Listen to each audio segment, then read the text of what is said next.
Ya, pertanyaan Ibu Sufina sehubungan dengan bahasa tadi. Apa pendapat Bapak tentang keharusan menguasai 3 bahasa?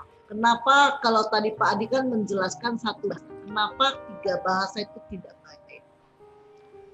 Oke, tadi Bu Mina menyindir, bukan menyindir, mohon maaf, menyinggung mengenai coach yang bisa katanya menemukan bakat ya. Ya. Pengalaman saya tidak secara khusus melakukan semacam kayak tes bakat minat, tidak. Oke, intinya adalah saya memberikan anak kesempatan belajar apapun yang mereka mau. Mau belajar bela diri kah, mau belajar renang kah, mau belajar balet, gitar, piano, nyanyi, drum, apapun. Itu adalah kesempatan dia eksplorasi sebenarnya. Oke? Dan soal minat ini penting ya teman-teman ya. Saya sebagai orang tua dan background saya sebagai pengusaha, kemudian saya ternyata akhirnya masuk ke dunia pikiran, dunia terapi, hipnoterapi. Oke? Dan saya di rumah cerita apa yang kami lakukan. Saya cerita dengan istri, diskusi, anak-anak mulai kecil mendengar apa yang saya lakukan. Cepat atau lambat mereka pasti senang. Jadi 2 putri kami itu mendalami psikologi dan satunya mendalami bisnis karena background saya sebagai pebisnis. Jadi soal bakat atau minat ini sambil jalan lah. Jadi jangan terlalu kecil Anda teskan ini, teskan itu ya. Dan itu buang uang, tidak ada gunanya. Satu lagi. Sebentar, ini menjawab pertanyaan yang tadi ini soal bahasa. Kembali lagi ya teman-teman, ada yang mengatakan bahwa mereka mau anak tuh mulai kecil tuh harus belajar banyak bahasa karena pada saat anak masih kecil, anak tuh seperti spons bisa belajar banyak hal. Saya sepakat dengan ini. Tapi ingat loh ya, saya kutip pernyataan dari Vygotsky. Vygotsky pernah bilang begini, untuk mengembangkan kemampuan abstraksi seorang manusia, kita butuh bahasa, dan ini harus bahasa ibu. Kemampuan abstraksi adalah kemampuan berpikir pada level yang sangat tinggi. Oke? Nah, kalau anak mulai kecil dipaksa belajar banyak bahasa, dan ingat, tidak semua anak punya kemampuan linguistik yang sangat bagus. Kalau mulai kecil dipaksa belajar banyak bahasa tanpa ada satu bahasa yang benar-benar dia kuasai dengan baik, ini akan sangat mengganggu pertumbuhannya dia. Kalau saya boleh kasih saran, Anda anak pelajari sungguh-sungguh bahasa Indonesia. Oke? Kemudian kalau mau Anda bisa tumpangkan bahasa lain di atasnya. Mau bahasa Inggris boleh, bahasa Mandarin boleh, bahasa Jepang boleh, bahasa Jerman boleh, silakan. Tapi bahasa ibu ini harus dikuasai dengan baik. Oke? Ya Pak Adi, tapi kan sekarang zaman global Pak, kalau nggak menguasai bahasa asing, nanti bagaimana? Ini saya sering cerita di saya punya seminar ya, dan ini tidak bermaksud menyinggung orang ya, tapi teman-teman saya beritahu ya, bertahun-tahun yang lalu saya sempat liburan ke San Francisco dengan keluarga. Dan suatu malam kami turun dari hotel dan kami mau makan malam. Kami menyusuri ini jalan sambil melihat-lihat restoran mana yang buka begitu. Tiba-tiba ada suara memanggil saya. Jadi ada yang bilang gini, "Sir, spare some change please. Spare some change please." Saya menoleh, saya lihat, ini ada orang nih. Saya lihat dia dan istri saya tanya, "Bicara apa dia itu?" Saya bilang, "Dia minta duit nih. Spare some change." Minta uang kecil. Saya berikan dia beberapa koin seperti yang dia minta kan, change kan, koin kan. Dan setelah jalan saya bilang sama istri dan anak-anak, saya bilang, "Lihat itu. Itu pintar bahasa Inggris loh orang itu. Inggrisnya fasih sekali loh. Mimpi pun pintar bahasa Inggris loh. Ya, kalau dalam bahasa Jawa, miso-miso pun pakai bahasa Inggris dia. Tapi kenapa seperti itu hidupnya? Berarti bukan bahasa sebagai kuncinya, ya. Waktu saya pergi liburan ke Tiongkok, juga sama. Saya bertemu dengan orang yang sangat sukses, pintar bahasa Mandarin karena dia di Tiongkok, tapi saya juga jumpa pengemis, buruh pabrik, buruh bangunan, oke, yang juga fasih berbahasa Mandarin. Artinya apa teman-teman? Ada satu hal yang lebih mendasar yang harus kita berikan pada anak-anak selain bahasa. Yaitu apa? Konsep diri positif, perasaan diri dia berharga, cakap, mampu. Ini fondasinya. Dan ini saya tulis di buku saya Born to be a Genius sejak pertama kali terbit sampai sekarang. Jadi itu yang kita harus berikan. Bahasa penting, ya. Tapi bahasa bukan segala-galanya. Iya Pak Adi, kalau saya sudah tua dan saya nggak bisa bahasa Inggris bagaimana? Teman-teman pernah lihat nggak? Yang di internet itu ada satu mesin kecil itu yang ditaruh di leher itu. Nanti kalau kita bicara pakai bahasa A, kita tinggal pilih translation-nya ke bahasa apa. Dan nanti orang sana jawab, ini juga mentranslate bahasa ke bahasanya kita. Pernah lihat itu? Oke, itu teknologi berkembang, come on. Berikan sesuatu yang menjadi basic, itu apa konsep diri. Begitu Bu Mina. Oke, sejalan dengan saya mendapatkan satu pertanyaan yang sangat menarik dari YouTube ini dari Ibu Nini. Agak sedikit berbeda dengan Ibu Nini justru khawatir karena anaknya terlalu win oriented. Gimana ya Pak kalau dia ikut lomba sudah melakukan terbaik, kalau tidak menang juara 1 dia akan kecewa. Sudah dikasih tahu tidak apa-apa tapi dia tetap kecewa. Bagaimana caranya? Nah ini dari pengalaman saya membantu anak-anak seperti ini berarti kebutuhan akan pengakuannya sangat besar. Kita perlu lihat bagaimana proses tumbuh kembangnya pada saat masih kecil. Ya, apakah orang tua secara tidak sadar mendorong anak untuk kompetitif atau seperti apa? Atau bisa nggak, adakah kejadian di mana pada saat dia kecil kalau dia tidak berprestasi, dia tidak mendapat penghargaan atau pengakuan dari orang tua? Oke, nah kalau itu pernah terjadi, ini harus dibereskan ini. Caranya kita menanamkan jiwa kompetitif ke dalam diri anak adalah bukan dengan meminta dia bersaing dengan orang lain, tapi arahkan dia untuk bersaing dengan dirinya sendiri. Jadi kalau sebelumnya nilainya dapat misalkan 80, dia akan bersaing untuk bisa mendapat nilai 85. Dia mengalahkan dirinya sendiri. Dan yang paling penting dari semuanya adalah anak perlu menikmati prosesnya, bukan hanya hasil akhir. Oke? Kalau anak misalkan untuk ikut kompetisi dan kalau dia itu kalah dan dia kecewa, kalau dia kecewa hanya untuk beberapa saat, itu normal. Ya. Tapi kalau dia kecewanya berkepanjangan, nah ini tidak boleh. Ini akan sangat membebani si anak. Seperti itu Ibu. Oke, ini jawaban yang bagus sekali. Mudah-mudahan ini dapat diterapkan oleh Ibu Nini untuk membantu ya.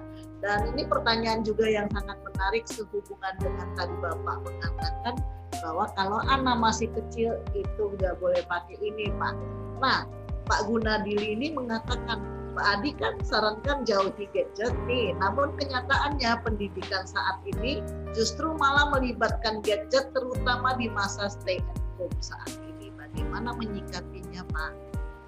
Oke, yang saya maksudkan anak nggak boleh main barang ini adalah pada saat mereka usia mulai dari 0 sampai kira-kira minimal sekitar 3 tahun, minimal ya. Kalau bisa sampai usia 4-5 tahun itu lebih bagus. Kenapa? Karena ini akan membuat anak tidak berinteraksi dengan lingkungannya dia. Teman-teman hati-hati loh ya. Anak yang terlalu sering main gadget mulai kecil, usia mulai bayi, setahun, saya menemukan ada banyak anak yang mengalami speech delay. Tidak bisa berkomunikasi dengan baik. Terlambat bicara, kenapa? Karena mereka terlalu banyak main ini. Tidak ada interaksi dengan orang tua. Tapi kalau anak-anak sudah agak besar, anak-anak katakanlah sudah SD, mereka tentu perlu mengenal soal gadget. Tetapi ingat, gadget ini dipakai untuk melakukan tugas, bukan sekedar buat main game atau menelusuri internet ya tanpa ada hasil. Tanpa ada hasil. Yang saya masukkan dengan tidak boleh ada ini adalah anak masih kecil. Ada satu sekolah sangat bagus di Amerika, itu sekolah menggunakan, saya ingat dulu, itu kalau saya nggak salah ingat itu Waldorf itu ya. Jadi sekolah ini seperti sekolah tahun 1800-an. Di sekolah ini tidak ada gadget, tidak ada apa, anak-anak mainnya itu di mana di taman, mereka belajar, kemudian mereka main pasir, mereka susun, mereka ini, mereka itu. Mereka tidak main barang-barang seperti anak-anak kita main. Kenapa? Karena terlalu awal, terlalu dini terpapar pada gadget seperti begini, itu tidak baik. Dan saya pernah pada saat saya makan di salah satu resto, saya datang dengan keluarga, saya duduk, Dan di depan saya itu ada seorang anak kira-kira usia sekitar 10 bulan. Anak ini diam, tenang. Saya bilang sama istri saya, hebat banget mamanya anak ini ya. Bagaimana mendidik anak yang baru 10 bulan ini bisa duduk tenang, manis, tidak rewel. Ternyata setelah saya cermati, di depan anaknya ada ini. Nih, mamanya lagi putar video. Anaknya nonton nih. Dan saya langsung lihat jam saya lihat berapa menit ini berlangsung. Selama kami di sana, kami makan sampai selesai, kurang lebih 45 menit, tidak pernah ada satu kali pun si ibu anak ini mengajak anaknya bicara. Memanggil namanya. Jadi ibunya ngobrol sendiri sama teman-temannya, anaknya nonton. Tidak ada satupun ucapan, kalimat, interaksi dalam waktu 45 menit selama kami di sana. Saya tidak tahu nanti setelah saya pulang apakah mereka bicara. Tapi selama saya ada di situ, saya amati, tidak pernah terjadi komunikasi. Ini tidak baik. Dan tidak ada yang distimulasi ya dengan nonton. Tidak ada distimulasi, nanti anak akan mengalami speech delay. Banyak kejadian ya. Ada satu kasus lagi di mana seorang klien di mana kasihan sekali. Jadi anak ini sudah usia 7 tahun saat itu dan kemampuan linguistiknya, kemampuan bahasanya baru seperti anak yang usia 3 tahun. Oke, jadi anak tuh nggak bisa bicara dan anak ini mau mengutarakan sesuatu tapi dia nggak bisa dan dia frustrasi, akhirnya tantrum. Nah, saya tanya ibunya, apakah pada saat Anda hamil, Anda stres nggak? Tidak. Oke. Waktu kehamilan ada masalah? Tidak. Waktu anak lahir, apakah ada sampai terjadi anoksia di mana dia terjerat tali plasenta? Tidak. Sampai suplai oksigen ke otak itu berkurang? Bukannya biru? Tidak. Apakah anak pernah sakit sampai step? Ya, demam tinggi? Tidak. Jatuh kah? Atau salah minum obat kah? Atau tenggelam kah waktu dia kecil? Tidak. Semuanya tidak. Dan saya tanya ibunya, siapa yang menjaga anak ini waktu kecil? Ibunya bilang saya. Oke, saya bilang, oh ini berarti nggak ada masalah dong. Kemudian saya tanya satu pertanyaan lagi. Waktu dia masih kecil, usia 0 sampai kurang lebih sekitar 2 tahun, sering nggak diajak bicara, stimulasi, linguistik? Nah ini masalah Pak, dia bilang. Saya kan kerja di rumah, tidak pakai pembantu, tidak pakai babysitter. Supaya anak ini tenang, tidak mengganggu kerja saya taruh dia di box. Saya beri mainan. Jadi bayangkan anak itu bisa sepanjang hari itu di box main sendiri. Tidak distimulasi, tidak diajak bicara.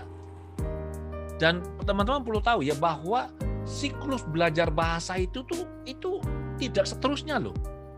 Oke? 3 bulan sebelum ada jendelanya ya. Nah, 3 bulan sebelum anak lahir, itu kemampuan belajar bahasa sudah mulai tumbuh. Nanti lahir terus naik, dia akan peak di usia kurang lebih 10 bulan, kemudian akan mulai pelan-pelan turun, kemudian masuk ke fase berikutnya, belajar yang lain lagi. Ya, nah usia 1 tahun pertama ini usia yang sangat krusial untuk stimulasi bahasa. Saya tidak menyarankan ini, apapun alasannya. Ya, ini tidak boleh. Begitu Bu Mina. Jangan sampai yang namanya masa itu lewat gitu. Itu yang sering terjadi.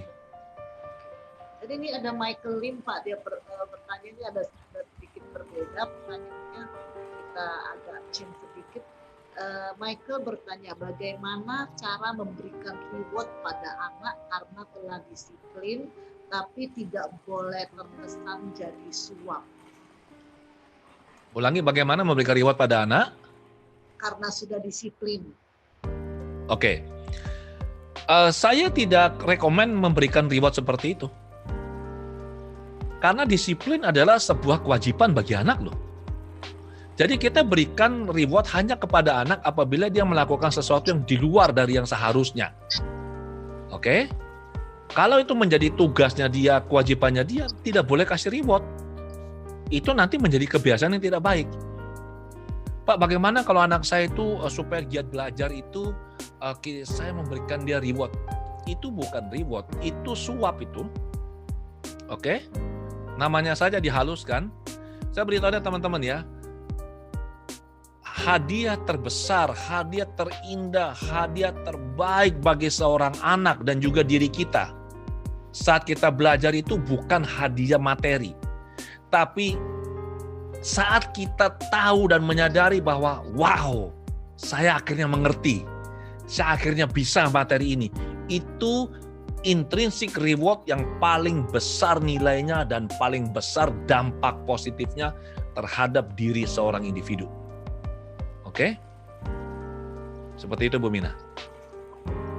Cukup bagi Pak Michael, dan ini juga harusnya sekaligus menjawab pertanyaan dari Mai Rizky yang bertanya bagaimana cara memotivasi anak agar kepercayaan dirinya tumbuh, yang padahal anak sudah dicap tidak mampu matematika sementara dia cerdas di kecerdasan yang lain seperti olahraga ataupun menari.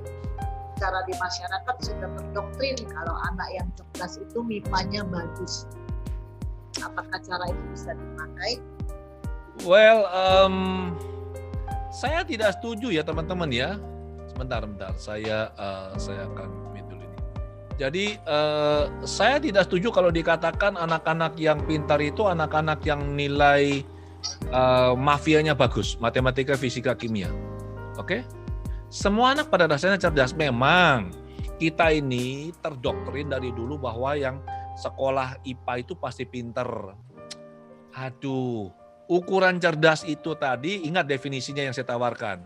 Kemampuan mengenali potensi diri, kemudian mengembangkan potensi diri ini sampai ke titik optimal untuk bisa kita gunakan supaya kita bisa bahagia dan sukses dalam hidup dan kehidupan.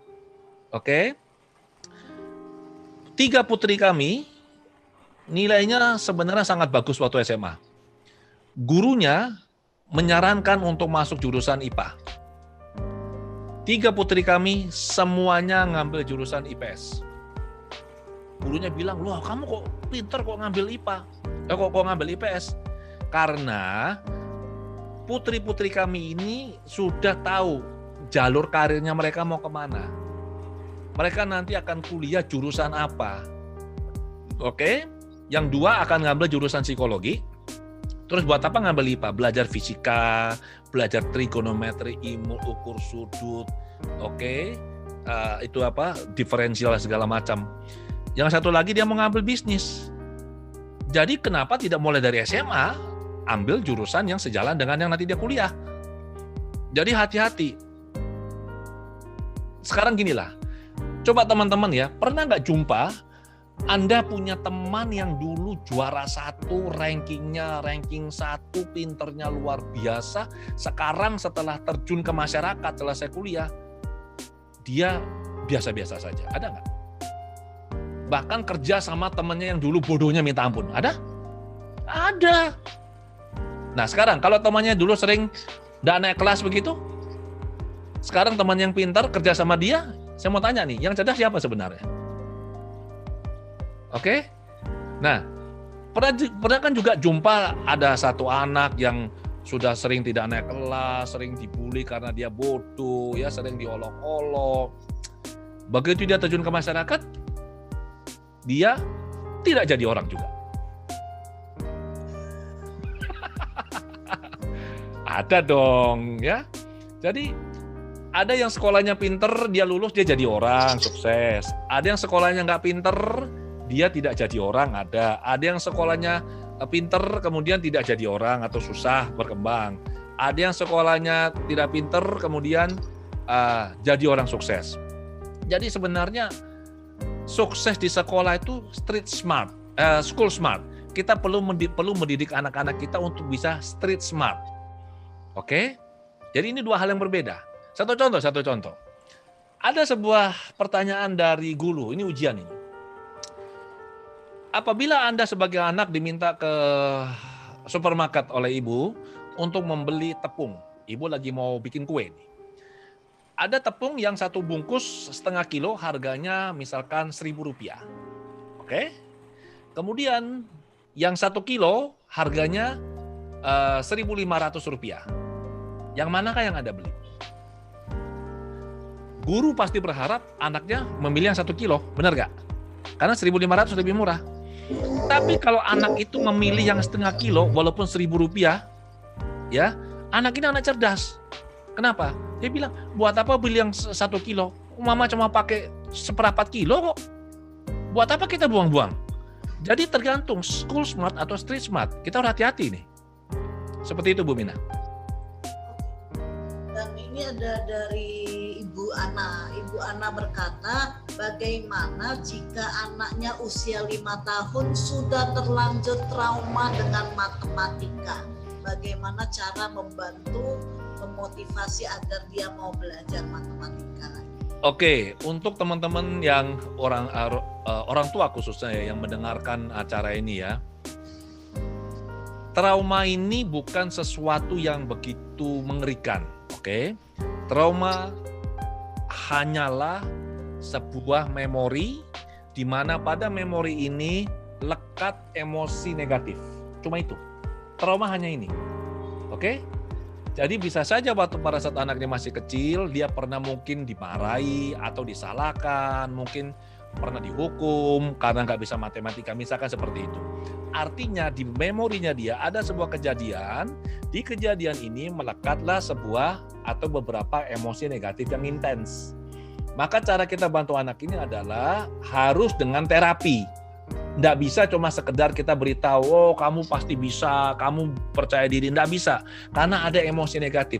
Maka emosi ini harus kita lepaskan dengan teknik. Teknik pertama yang bisa Anda gunakan adalah Anda nanti pelajari video hypnosleep yang saya unggah di kanal YouTube saya. Itu ada 2 video. Oke, video pertama adalah pengantar, paparan materinya. Ya, video kedua adalah teknik bagaimana hypnosleep dilakukan.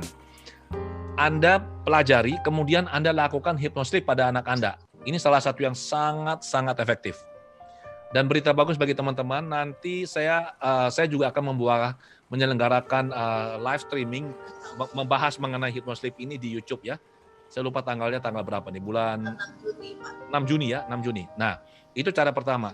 Cara kedua adalah gunakan teknik yang sesuai. Anda bisa mendownload atau mengunduh teknik Hypno EFT yang ada di situs saya adwgunawan.com. Anda cari adwgunawan.com, di situ ada tab download. Di sana ada script atau teknik Hypno EFT. Free bagi Anda. Anda bisa gunakan ini. Oke? Atau kalau Anda mau, Anda bisa menggunakan The Heart Technique, teknik yang saya ciptakan. Oke, untuk The Heart Technique, Anda bisa lihat di theheart.or.id. Anda bisa lihat di sana. Intinya Ibu, anak ini bisa kita bantu. Dan mumpung dia baru usia 5 tahun, kita segera selesaikan traumanya ini. Oke? Dan kalau misalkan dia sekolah di sekolah yang kurang kondusif bagi dia, saran saya cari sekolah lain. Pindahkan saja ya. Pindahkan saja. Oke, dan ini ada satu pertanyaan dari Tria. Tria berkata begini, Pak.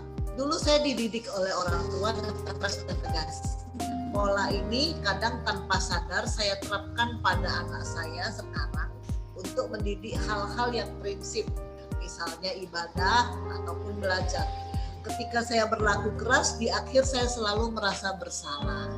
Bagaimana menurut Pak Adi tentang perilaku mendidik yang saya lakukan ini? Apakah ada dampak negatif yang akan muncul baik pada anak saya maupun pada diri saya? Setiap perilaku atau tindakan yang kalau kita lakukan dan membuat kita merasa menyesal, ini berarti kita ada perasaan kita memperlakukan orang lain dengan tidak adil. Oke? Itu arti kata perasaan bersalah. Ya. Nah, saran saya adalah Ibu, apabila kita bisa mendidik anak dengan lembut, mengapa harus dengan cara keras? Oke. Kalau misalkan Ibu membiasakan mendidik anak dengan cara keras, kalau anak masih kecil, dia tidak berdaya. Dia tidak bisa apa-apa. Jadi dia akan patuh karena dia takut dan tidak bisa melawan. Nanti kalau dia sudah remaja, badannya sudah besar, atau misalkan suatu saat nanti dia sudah bisa menghasilkan uang sendiri, besar kemungkinannya dia tidak akan mau lagi dengar Anda, Ibu. Oke? Jadi ini sudah bagaimana? Bukan patuh tapi takut ya Pak ya. Ya, kita perlu membuat anak hormat dengan kita, segan dengan kita karena anak melihat kita sebagai figur otoritas yang punya wibawa. bukan karena takut. Jadi kalau anak melakukan sesuatu karena dia segan atau karena dia hormat kita, itu akan jauh lebih baik daripada dia lakukan karena dia takut kita. Satu contoh nih, kalau kita orang Indonesia ya, coba lihat lampu merah, kalau warna hijau artinya apa? Boleh jalan. Kalau warna kuning? Harus cepat-cepat biar jangan kena merah. Dan ini terjadi ya. Ada orang yang begini, dia nerobos lampu merah. Ternyata di sebelah sana tuh di balik pohon tuh ada pak polisinya. Diberhentikan dia, tuh ditegur. Loh, Bapak nggak lihat lampu merah ya? Apa katanya? Lihat Pak. Loh kenapa Bapak terabas? Ya karena saya nggak lihat Bapak. Artinya apa? Orang ini dia patuh karena dia takut. Beda dengan orang yang patuh karena dia sadar bahwa ini aturan begitu loh. Ya, seperti itu Bu Mina. Oke. Saya dapat pertanyaan yang lumayan menarik ini dari salah seorang guru di sekolah Maitreya. Kebetulan guru ini juga mahasiswa kami. Selamat malam Pak, menurut Bapak anak berkebutuhan khusus yang masih terapi, bolehkah bersekolah dan sekelas dengan teman-teman yang dalam tanda kutip normal? Sebab banyak orang tua itu punya pendapat bahwa jika anak berkebutuhan khusus disekolahkan di sekolah umum akan membuat anaknya lebih cepat sembuh. Padahal di dalam kelas anak itu cukup mengganggu suasana kelas. Terima kasih. Oke, jadi saya setuju dengan pendapat itu ya, bahwa anak-anak yang berkebutuhan khusus ini akan sangat baik apabila dia bisa sekolah di mana lingkungan teman-temannya adalah anak-anak yang orang bilang itu normal. Tapi dengan catatan, apakah anak ini bisa nggak masuk dan menyatu di situ, atau teman-temannya bisa nggak menerima? Ya, ada sekolah yang bisa menerima ini. Artinya apa? Murid-murid di situ tuh bisa menerima kalau ternyata temannya ada sesuatu yang memang unik. Mereka tidak membuli teman ini, mereka malah menghargai, malah membantu temannya. Nah, kalau ini bisa dilakukan, ini sangat bagus. Kenapa? Karena satu, si anak yang berkebutuhan khusus mendapat lingkungan yang bagus. Dan yang kedua, teman-temannya ini bisa muncul empati melihat anak ini. Ini sebuah pelatihan yang sangat baik. Cuma apabila anak ini, misalkan anak yang berkebutuhan khusus ini kalau butuh, biasanya si orang tua akan menyediakan shadow teacher biasanya. Ada guru pendamping khusus buat anak ini. Nah, kalau memang memungkinkan dan sekolah mengizinkan, itu akan sangat baik bagi anak ini. Karena bagaimanapun stimulasi lingkungannya beda. Jadi baik bagi anaknya yang berkebutuhan khusus itu maupun anak-anak lain yang di dalam kelas itu yang dapat membangkitkan empatinya mereka ya Pak ya. Ya, bahwa mereka lihat, oh ternyata ada juga sih teman yang memang seperti ini dan teman ini ternyata butuh bantuan. Justru mereka kalau bisa dibangun akan muncul perasaan care, perasaan sayang pada orang ini, dan ini bagus bagi mereka kelak. Pengembangan kecerdasan emosi juga ya Pak. Yes, pengembangan kecerdasan emosi ya. Tadi ada satu pertanyaan, kalau misalnya kita memeriksa IQ, ada toolsnya, bagaimana cara memeriksa EQ? EQ itu sebenarnya simple sih. Itu kan sebenarnya sebuah kecerdasan yang bisa kita latih sebenarnya. Satu contoh aja beginilah. Apabila kita naik bus atau kita lagi di tempat ramai atau di bandara atau di rumah sakit di mana lah, kita lagi duduk nih. Kemudian ada orang tua yang lewat, juga cari tempat duduk. Kira-kira apa yang kita lakukan? Apabila kita bisa berdiri dan mempersilahkan orang itu duduk, itu kecerdasan emosi loh. Itu empati pada orang lain. Ya, dan ini dilatih mulai apa? Mulai kecil di rumah, dengan anak melihat apa yang orang tuanya lakukan, bukan diajarkan sebagai pelajaran di sekolah. Nggak bisa itu. Saya melihat banyak sekali, misalkan kalau berapa kali sih di pada saat saya terbang begitu ya, mendarat terus di kereta itu, di mobil yang menjemput itu, bus itu, oke, ada anak muda yang duduk di kursi, posisinya enak banget ini, ya. Terus ada orang tua yang naik, dia nggak peduli, dia nggak peduli, dia tetap duduk.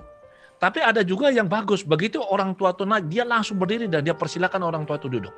Ini bentuk kecerdasan emosi. Atau misalkan anak melihat orang yang lagi susah, misalkan ada pengemis kah, atau ada siapakah, seperti itu ya.